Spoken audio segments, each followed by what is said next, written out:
मुख्यमंत्री माझी लाडकी बहीण योजनेला 2 वर्ष पूर्ण झाली असून सरकारनं यावर आतापर्यंत 70,000 कोटी रुपयांपेक्षा जास्त निधी खर्च केला आहे। पडताळणीच्या प्रक्रियेनंतर आता राज्यातील पात्र लाभार्थी महिलांची संख्या 1,66,00,000 अशी ठरलेली आहे।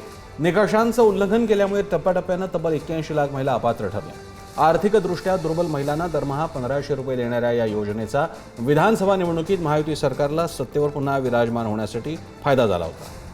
सुशांत सावंत आपले प्रतिनिधी आपल्यासोबत आहेत। सुशांत, एकीकडे या योजनेची लोकप्रियता तर आपण पाहतोच आहोत, पण आर्थिक बोजा सुद्धा पाहावा लागेल। सरकारची काय भूमिका आहे आणि आगामी काळामध्ये कसं वाटतं? एकतर आपण आता शेतकरी कर्जमाफी देऊ केलेली आहे, अनेक योजनांना पैसा हवा आहे, विविध समाजांसाठीची महामंडळं आहेत, त्यांना विविध प्रकारचे फंडिंग द्यावं लागतं, शेतीला मदत करावी लागणार आहे दुष्काळाच्या अनुषंगाने, आणि जोडीला आता लाडकी बहीण सुद्धा। काय अधिक सांगाल?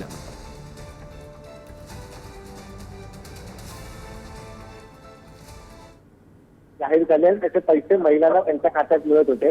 अर्थात या योजनेमुळे आपण पाहिलं असेल तर महायुती सरकार जे आहे ते सत्तेत आलंय, मात्र आता ही योजना, या योजनेवर जो खर्च केला जातोय जवळपास 70,000 कोटी, अर्थात हा खर्च झालाय तो 2 वर्षात झालेला आहे।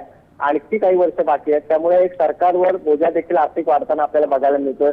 राज्यात अनेक महत्वपूर्ण प्रकल्प जे आहेत ते अद्याप पूर्ण झालेले नाहीत।